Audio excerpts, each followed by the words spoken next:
All right. Welcome everyone to your deep dive into The Devil in the White City. Yeah. I am so excited for this one. Me too. This is a good one.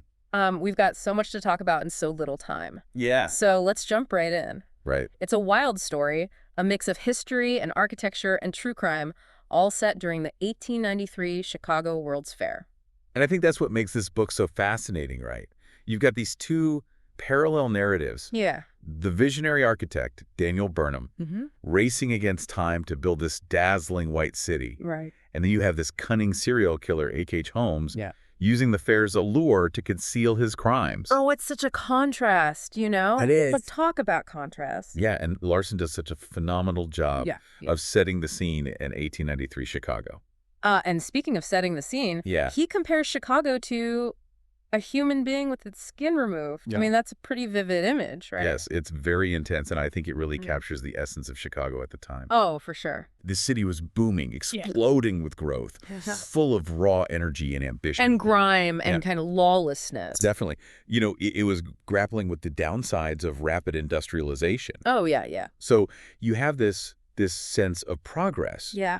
but also this undercurrent of danger, Yeah, right. which really sets the stage for both Burnham's ambition and Holmes's chilling ability to blend in and exploit that chaos. Oh, absolutely. And so let's talk about Burnham for a second. Yeah. He's this driven architect. Yes. Like laser focused on making the Chicago World's Fair, you know, Right. a spectacle. A global spectacle. Oh, right. Yeah.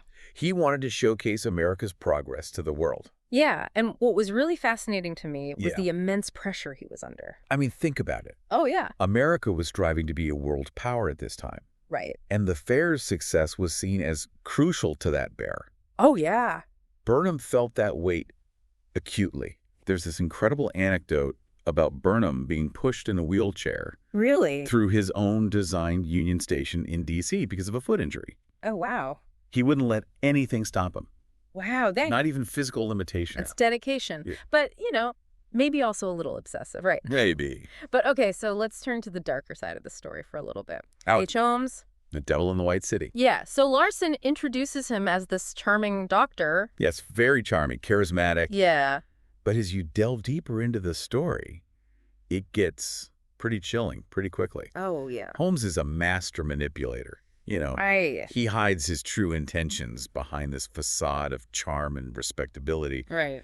And Larson kind of subtly hints at this darkness early on Yeah. with that story about Holmes's childhood encounter with a skeleton. Yeah, I remember that. It foreshadows his morbid fascination with death. Totally. It's subtle, but it's definitely there. Oh, yeah. And it's kind of like looking back and realizing that all these seemingly innocent moments Yeah. were actually clues to his, you know, Yeah. sinister nature. Right. And I think what's really scary is how he uses the allure of the World's Fair to his advantage. He saw opportunity in the chaos Yeah. and the excitement. Yeah, right? I mean, the influx of visitors, the temporary nature of the buildings, Yeah. it all provided cover for his crimes. And then there's his murder castle, Oh, yes. disguised as a hotel. Right. Tell me more about that. That sounds terrifying. Oh, it was terrifying. Holmes designed it with all of these incredibly disturbing features. Like what? Secret rooms, soundproof chambers, Oh, my God. even a custom-built crematorium. Wow. I mean, it wasn't just a hotel.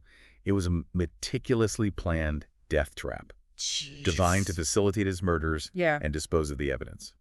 Wow. Okay, so we have these two parallel narratives unfolding, right? Yeah. You have Burnham's race against time to build this magnificent white city. And then you have Holmes's chilling construction of his, like Castle of Horrors. Yeah, it's a chilling juxtaposition. It's hard to believe they were happening at the same time, right?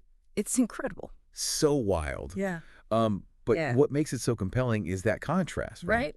It is, because on the one hand, you have the fair, Yeah. this celebration of progress and human achievement. Right. But on the other hand, you have Holmes, Yeah. a stark reminder of the darkness that can lurk beneath the surface of civilization.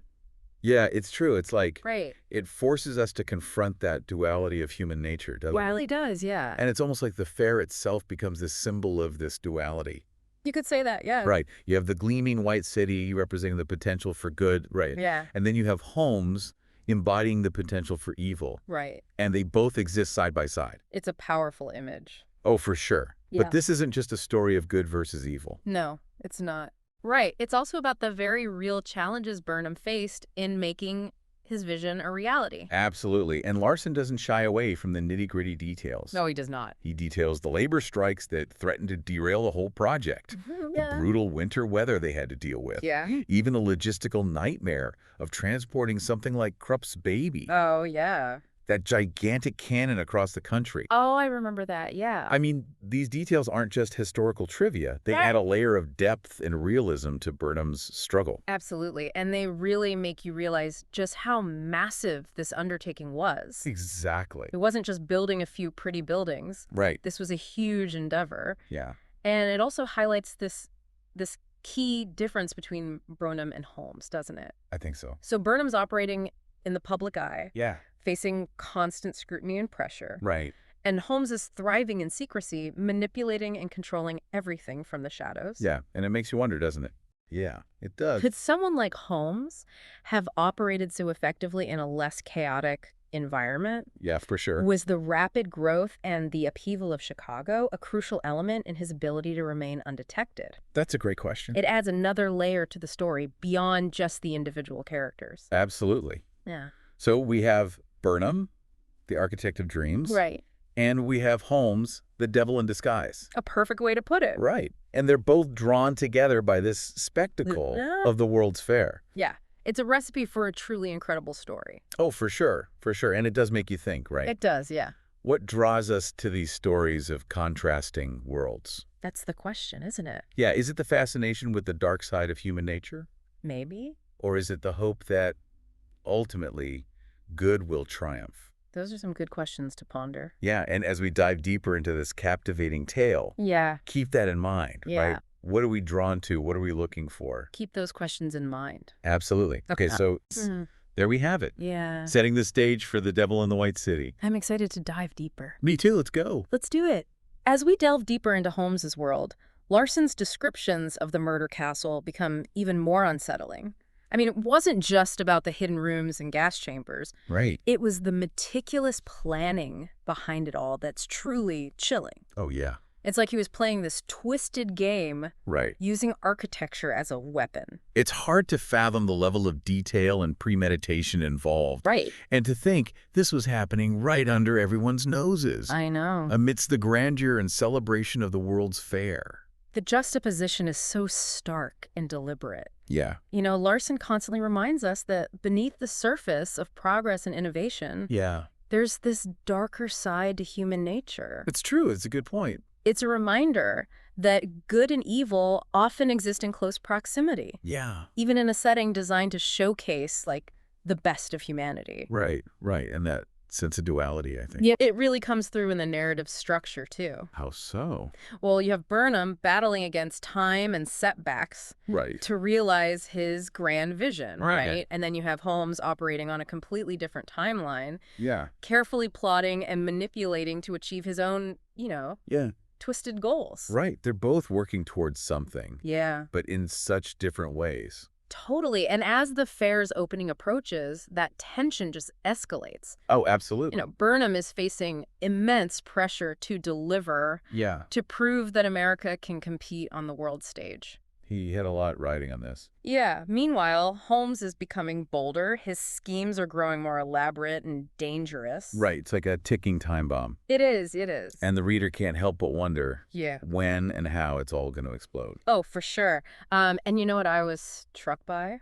What's that? Is how Larson uses these small details to really bring the era to life. Oh, yeah. He's a master of that. He describes the fashion, the food. Yes. Even the social anxieties of the time. It's like you're transported back to 1893 Chicago. You are. You really are. It's wild. You're walking those bustling streets alongside the characters. I know. And those details are so crucial to understanding the context of the story. They are. For instance, Larson mentions this lavish banquet held in Burnham's honor, Oh, yeah, I remember that. with like a multi-course menu featuring oysters and truffles. And an abundance of wine. Yes, so much wine. It's like a glimpse into the opulence and excess of the Gilded Age. Right. The world that Burnham inhabited.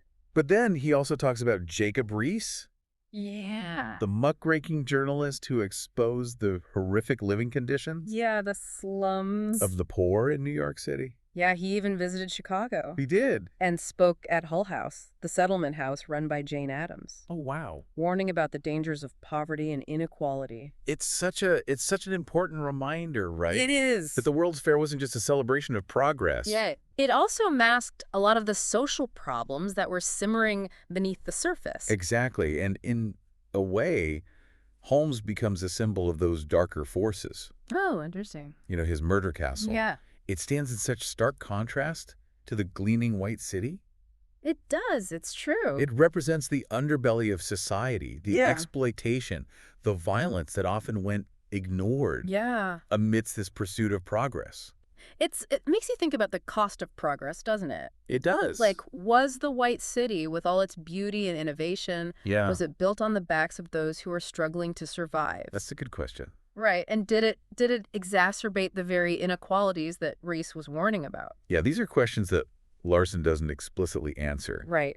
but he definitely invites us to consider them. He does. And it's part of what makes The Devil in the White City so thought-provoking. Oh, for sure. It's not just a simple story of good versus evil. Right. It's this complex exploration of ambition, of morality, and the contradictions of progress. Yeah, you're right. You're right. And it's also a testament to Burnham's determination, his resilience. Yeah, I mean, Larson doesn't shy away from the challenges Burnham faced. Oh, he really doesn't. The labor strikes, the financial setbacks, Yeah. even that devastating fire that nearly destroyed one of the main buildings. Oh, right, right. It's like everything that could go wrong did go wrong. Exactly. But Burnham persevered. He did. He was a master of logistics, of bringing together diverse teams and managing complex projects. Yeah, it's incredible. He even insisted on strengthening the buildings to withstand hurricane-force winds, Really? even though the engineers thought it was unnecessary. Wow. You know, it speaks to his meticulous nature and his unwavering commitment to safety. And it's almost like that same meticulousness applied in a different context is what made Holmes so successful, Oh, that's a good point. albeit in a horrifying way.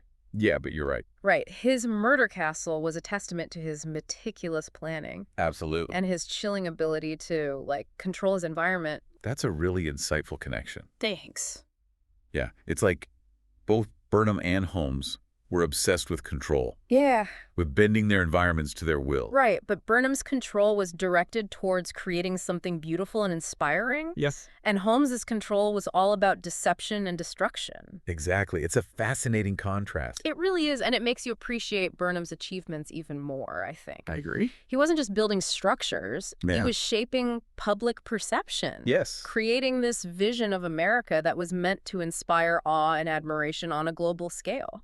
And for a time, he succeeded. He did. The book vividly describes the opening day of the fair, I love that part. with President Cleveland, foreign dignitaries, Chicago's elite, Oh, yeah. all there to witness the unveiling of the White City. I bet it was an incredible sight. It must have been spectacular. But even in that moment of triumph, Larson keeps reminding us Yeah. of the darkness lurking beneath the surface. He describes Holmes' World's Fair Hotel as this kind of anti-white city. Yeah, it's a chilling reminder that even in the midst of celebration, the potential for evil is never far away. Oh, that's true. That is very true. And as the fair progresses, that tension between these two worlds, Right.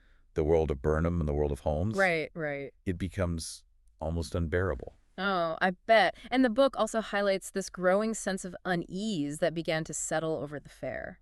What do you mean? Well, attendance wasn't initially as high as they'd hoped. Oh, I The get it. finances were strained. Yeah. And there was this constant fear that the whole enterprise might collapse under its own weight. It's like a dark cloud hanging over the whole project. It is. The sense that the optimism and idealism of the White City Yeah. might not be enough to overcome the harsh realities of the world. Oh, yeah. It's like reality is setting in. It is. And it's in those moments of vulnerability that Holmes thrives. Oh, for sure. And then, of course, there's the fire. There's fire. This devastating blaze breaks out. Oh, right. Killing several people Wow. and nearly destroying one of the main buildings. That's right. And Burnham is even briefly arrested, Really? accused of negligence. Wow. It's, like I said, everything that could go wrong did go wrong. It's a testament to Burnham's resilience that he was able to weather these storms Yeah. and ultimately see the fair through to its completion. He did. He refused to let setbacks and tragedies break his spirit. That's incredible. And he continued to push forward, determined to make the White City a success. And eventually things do start to turn around, right? They do. Attendance picks up. The Ferris wheel becomes a smash hit. Yeah, it was a huge attraction. And people start to recognize the fair as this extraordinary event that it was. It's a classic underdog story. It is. The fair overcomes adversity Yeah. to become a symbol of American ingenuity and cultural achievement. Right. This beacon of hope and progress in a time of great uncertainty. That's right. That's right. And yet, even in these moments of triumph, the shadow of H.H. Holmes continues to loom, right? He's always there, Reminding us of the fragility of human goodness. in the ever-present potential for darkness, Yeah. to disrupt even the most dazzling displays of light. It's incredible to think how much the fair influenced American culture. In so many ways. I mean, even beyond its immediate impact. Right. Larson mentions how it popularized things like juicy fruit gum Oh, yeah. and Pabst Blue Ribbon beer. It's amazing. Like little things like that. It wasn't just about the pretty buildings and the fancy exhibits. Yeah. It showcased the latest and greatest achievements of human ingenuity. Right. And many of those innovations went on to shape the world we live in today. It's true. It's true. But before we get too caught up in the fair's legacy, we need to remember that Holmes's story is far from over. Right, there's still so much to uncover. Yeah, as the crowds begin to dwindle and the lights of the White City start to fade, Yeah.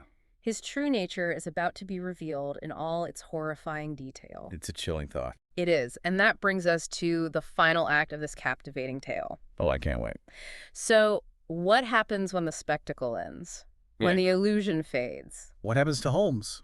That's what we'll explore as we dive into the final part of The Devil in the White City. Yeah.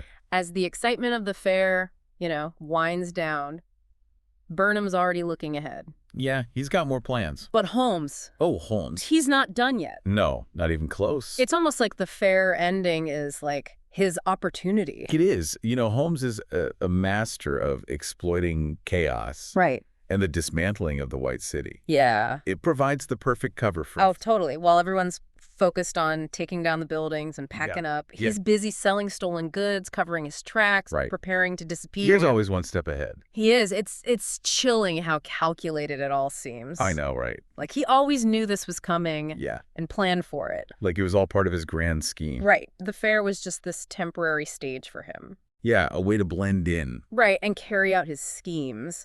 Exactly. And his actions, they become even bolder, I think, as he senses the net closing in. He gets desperate. He does. He manipulates his associate Benjamin Pethersel Yeah, poor Pitetzel. into these increasingly risky insurance scams. Right. It's like he's spiraling further into darkness, Yeah. becoming more reckless as he tries to secure his escape. It's true. And then, of course, there are the Williams sisters. Oh, Minnie and Anna. Yeah, Holmes lured them to Chicago with these promises of, A new life. a new life. Yeah.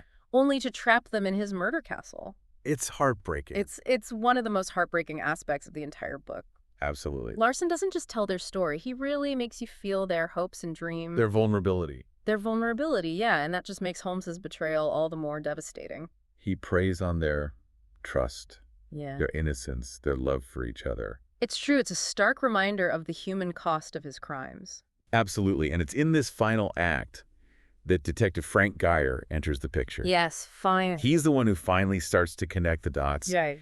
piecing together the puzzle of Holmes's crimes Right. and relentlessly pursuing him across the country. Geyer's investigation is so fascinating. It is. It's like a mirror image of Burnham's architectural project. What do you mean? Well, Burnham meticulously builds the White City, Right. creating order out of chaos. Yeah. Geyer, on the other hand, Yeah. deconstructs Holmes's facade, Oh, interesting. painstakingly stripping away those layers of deception Yeah. to reveal the horror beneath. That's a brilliant observation. Thank It's you. like they're both engaged in these acts of creation and destruction, Right. but with completely different goals. Yeah, one is driven by ambition, a desire to leave a positive legacy, Right. and the other is fueled by greed, manipulation, a chilling disregard for human life. That's a great point. And Geyer's pursuit of Holmes highlights another important aspect of this story, too, I think. What's that? The limitations of justice, right? Oh, right. Even as Holmes is finally caught and brought to trial, Yeah. he never fully confesses to Well, all of his crimes. he takes many of his secrets to the grave. Yeah, leaving behind this legacy of, Unanswered questions. yeah, an unresolved pain. It's a reminder that even when justice is served, Yeah, it can't always erase the trauma or bring complete closure. right. Some wounds, they just run too deep. They do. And the story doesn't end with Holmes's execution. Right. We also see the aftermath of the fair, both its lasting impact and its ultimate demise. Yeah, I was thinking about that. Burnham goes on to achieve architectural acclaim, He does. but he also faces criticism Yeah. for promoting a style that some saw as elitist and out of touch with the changing times. Right, it's like even his success is tinged with a sense of melancholy. It is. It's like the White City itself, Yeah. this dazzling symbol of progress and optimism. Yeah. It was destined to be fleeting, It was. It was demolished shortly after the fair closed. Yeah. leaving behind only memories and photographs. It's almost poetic, isn't it?